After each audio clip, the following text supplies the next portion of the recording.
What happens when a powerful CEO steps into the shoes of his lowest-paid employees? William Perth thought he knew everything about his company, until a broken truck and a chance encounter changed everything.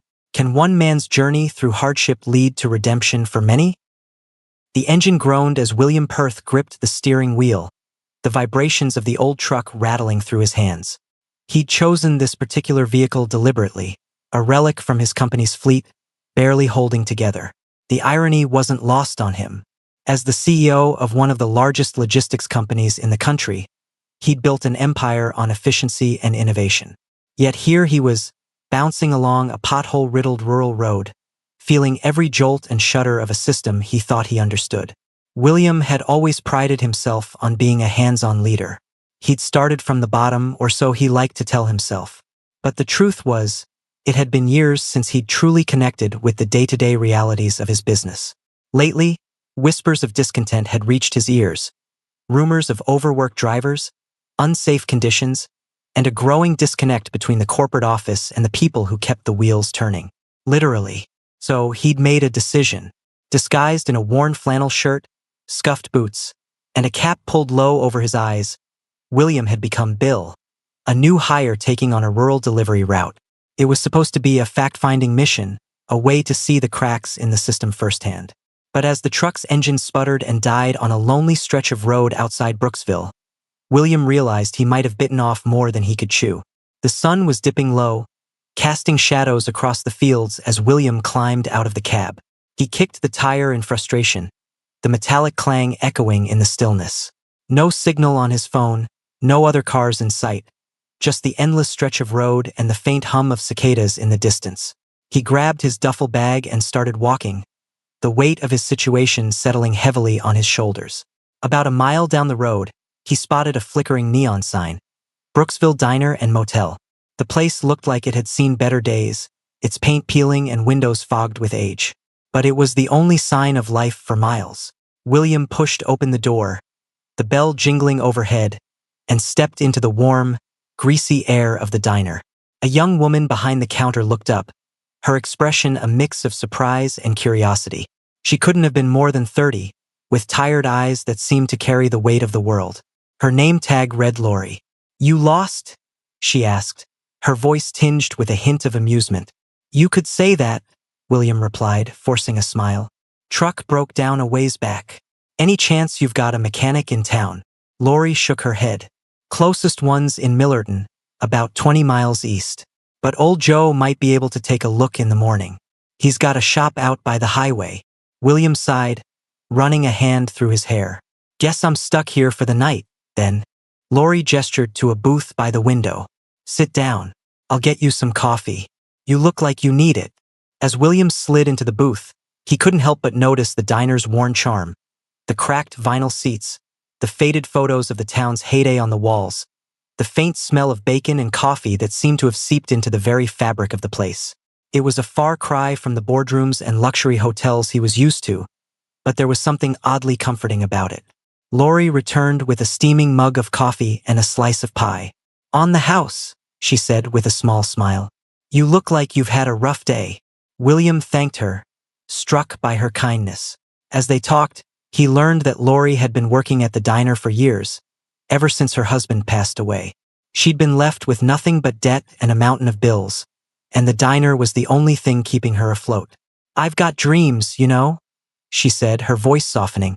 "I'd love to open my own place someday. A little cafe where people can come and feel at home. But right now it's just survival."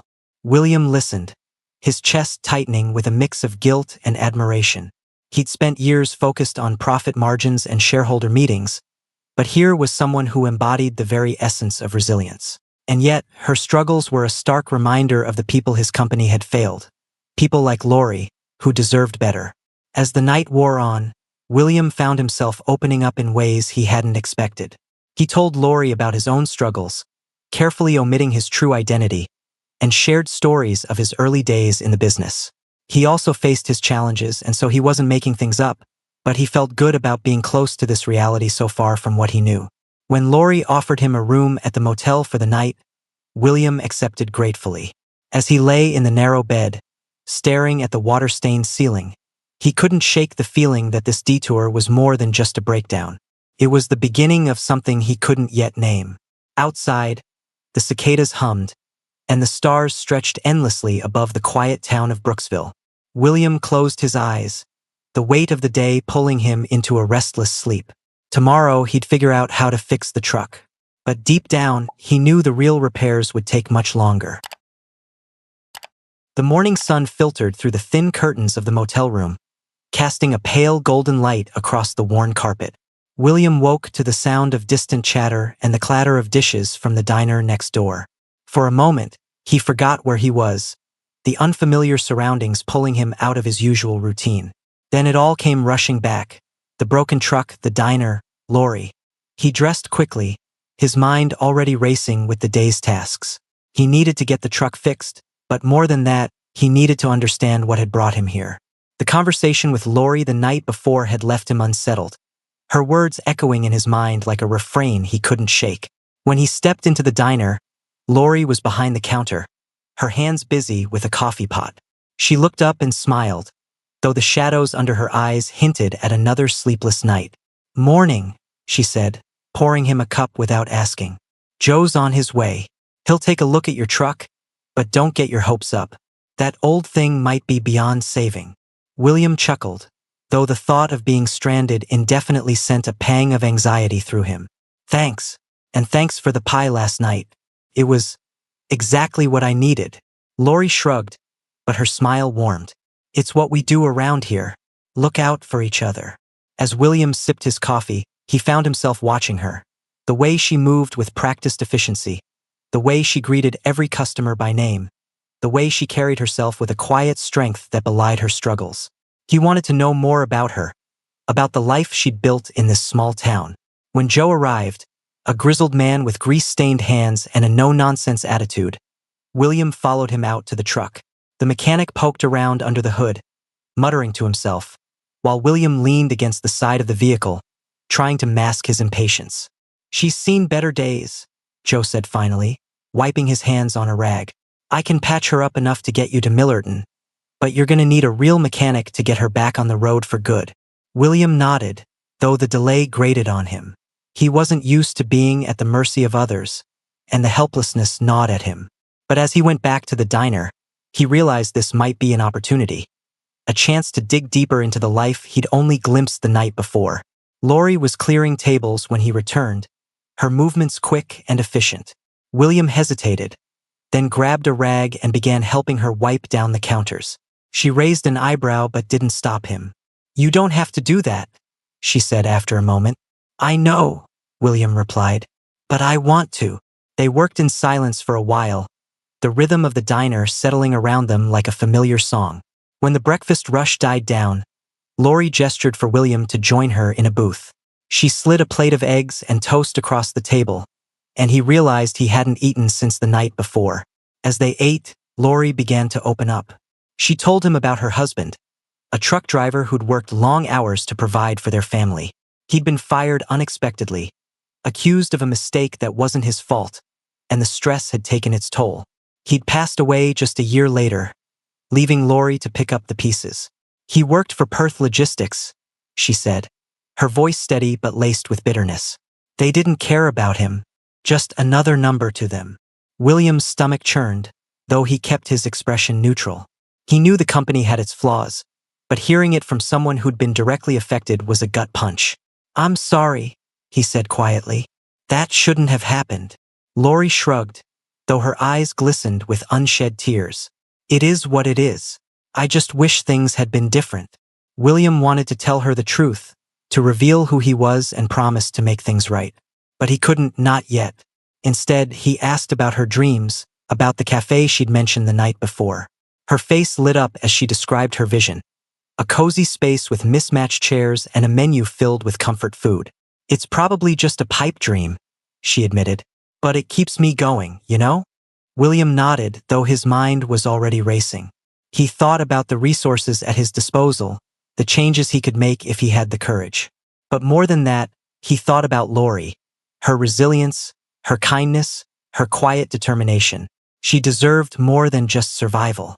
Later that afternoon, as Joe worked on the truck, William found himself wandering the town. Brooksville was small, its streets lined with weathered buildings and faded signs. He passed a park where children played, their laughter ringing out like music. He passed a hardware store, its windows filled with tools and supplies. And he passed a small church, its steeple reaching toward the sky like a beacon of hope. By the time he returned to the diner, the truck was running barely. Joe warned him not to push it too hard, and William thanked him, though his mind was elsewhere. That evening, as the sun dipped below the horizon, William sat in the diner with Lori, the two of them sharing a quiet moment amidst the chaos of the day. He didn't know what the future held, but he knew one thing for certain. This town, this woman, had changed him in ways he couldn't yet understand. And as the stars began to appear in the night sky, William made a silent promise, to himself, to Lori, to all the people like her who had been neglected and forgotten. He would do something to help. The truck's engine rattled as William drove back to Brooksville after a brief trip to Millerton for repairs. The mechanic there had managed to get it running, but the vehicle still felt like it was held together by sheer willpower. William couldn't help but see it as a metaphor for his own life. Patched up, functional but far from what it could be. As he pulled into the diner's parking lot, his mind was a whirlwind of thoughts. Lori's story had burrowed deep into his conscience, and the guilt he felt was no longer something he could ignore. He'd spent the drive replaying their conversations, her words cutting through the layers of detachment he'd built over the years. Lori was outside when he arrived, sweeping the steps of the diner with a worn broom. She looked up as he approached, her expression a mix of relief and curiosity. "You made it back," she said, leaning on the broom. "I was starting to think you'd ditched us." William forced a smile, though his thoughts were heavy. "Not a chance. I owe you for putting up with me." She laughed softly, the sound easing some of the tension in his chest. "Well, come on in. I've got coffee brewing." Inside, the diner was quiet, the lunch rush having come and gone. William took his usual seat at the counter while Lori poured him a cup of coffee. They fell into an easy rhythm, their conversations flowing naturally despite the weight of unspoken truths. But today, William couldn't shake the feeling that he was living a double life.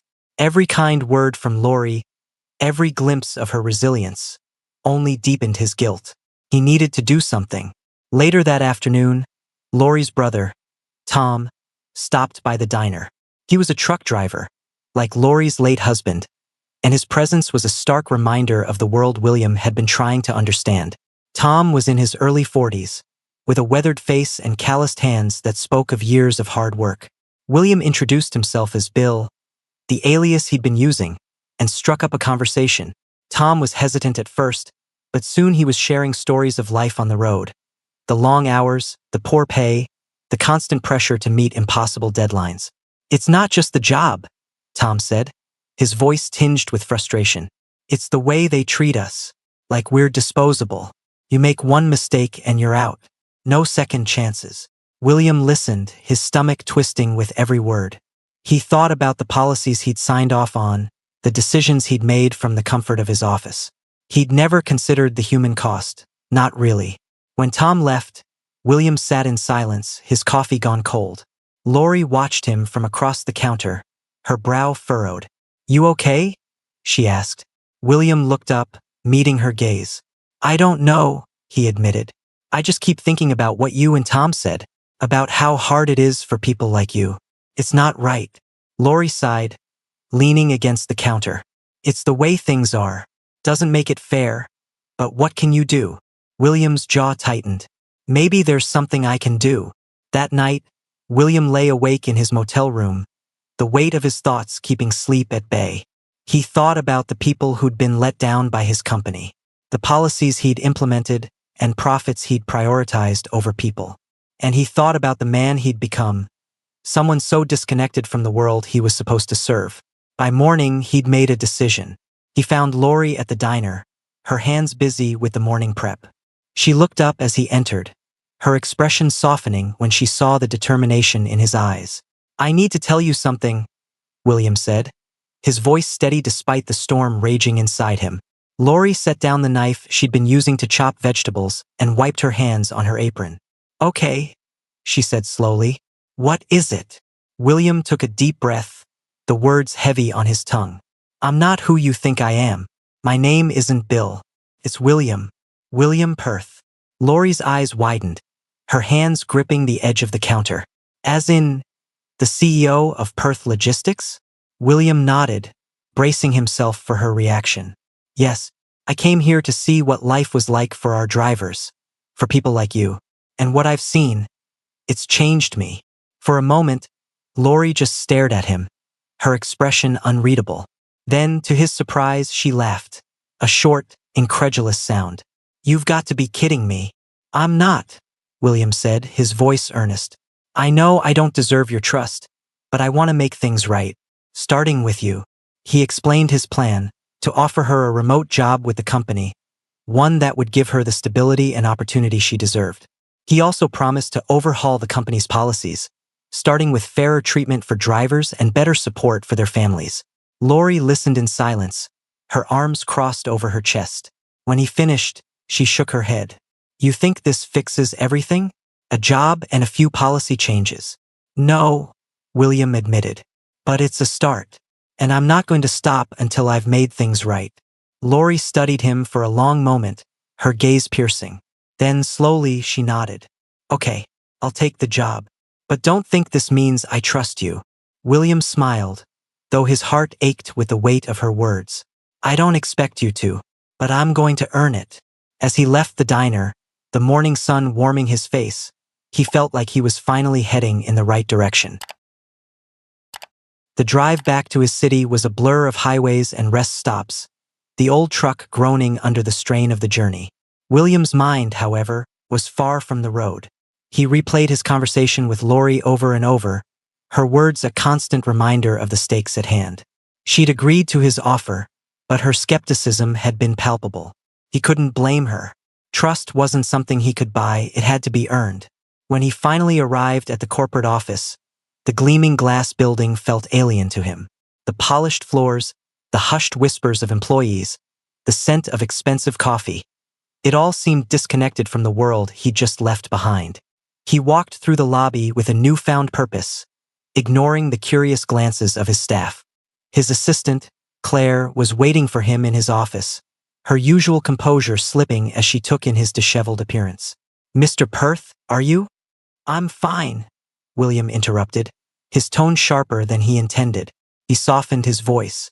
Call an emergency board meeting and get me the latest reports on driver retention, payroll, and employee grievances. Claire blinked, clearly thrown by the urgency in his voice. Right away, sir. As she hurried out of the room, William sank into his chair, the weight of the past few days pressing down on him. He opened his laptop and began drafting a proposal, his fingers flying across the keyboard. The words came easily, fueled by the faces he'd seen in Brooksville. Lori, Tom, the countless others who'd been let down by his company. The board meeting was tense. William stood at the head of the table, his proposal projected on the screen behind him. He outlined his plan: increased wages for drivers, better benefits, a revamped grievance system, and a commitment to reinvesting profits into improving working conditions. The room was silent when he finished, the board members exchanging uneasy glances. Finally, one of them spoke up. This is ambitious, but the cost is necessary, William interrupted, his voice firm. We've been prioritizing profits over people for too long. It's time to change that. The debate that followed was heated, but William held his ground. He spoke of Lori, of her husband, of the countless employees who'd been failed by the company. He spoke of the moral obligation they had to do better. And slowly, reluctantly, the board began to come around. When the meeting adjourned, William felt a flicker of hope. It wasn't a complete victory. There were still details to iron out, budgets to adjust, but it was a start. Back in his office, William called Lori. The phone rang twice before she answered, her voice cautious. It's done, William said without preamble. The board approved the changes. You'll be getting a formal offer soon, but I wanted to tell you myself. There was a long pause on the other end of the line. When Lori finally spoke, her voice was soft. Thank you. William leaned back in his chair, a small smile tugging at his lips. Don't thank me yet. There's still a lot of work to do. Over the next few weeks, William threw himself into implementing the changes. He met with drivers, listened to their concerns, and worked tirelessly to address them. The company's culture began to shift, slowly but surely, as employees started to believe that their voices mattered. Lori's remote job began, and though she was initially hesitant, she quickly proved herself to be an invaluable asset. Her insights into the challenges faced by drivers helped shape policies in ways William never could have anticipated. One evening, as William sat in his office reviewing reports, Claire knocked on the door. "There's someone here to see you," she said, her tone uncharacteristically hesitant. William looked up, surprised. "Who is it?" Before Claire could answer, Lori stepped into the room. She looked out of place in the sleek, modern office, her simple clothes and no-nonsense demeanor a stark contrast to the corporate world around her. But there was a quiet confidence in her eyes that made William smile. "Lori," he said, standing. "What are you doing here?" She crossed her arms, her expression serious. "I wanted to see this place for myself. See if the changes you promised are real." William gestured to the chair across from his desk. "Have a seat. I'll show you everything." For the next hour, William walked Lori through the new policies, the employee feedback system, the plans for improving working conditions. She listened intently, asking pointed questions and offering suggestions. By the end of the meeting, even she seemed impressed. As she stood to leave, William hesitated, then spoke.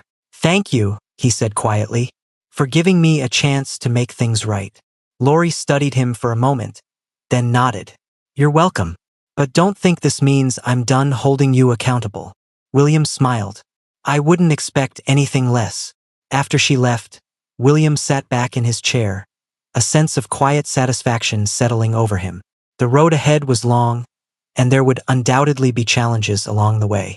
As the city lights twinkled outside his window, William thought about the miles he'd traveled, not just on the road, but within himself. He'd started this journey as a man disconnected from the world he was supposed to serve. But now, thanks to a broken-down truck and a chance encounter in a small town, he was finally beginning to understand what it meant to lead with purpose. One man's journey changed countless lives. But could you make the same sacrifices? Let us know in the comments below. If you enjoyed this story, don't forget to like, share, and subscribe to embrace the journey for more tales of redemption and resilience.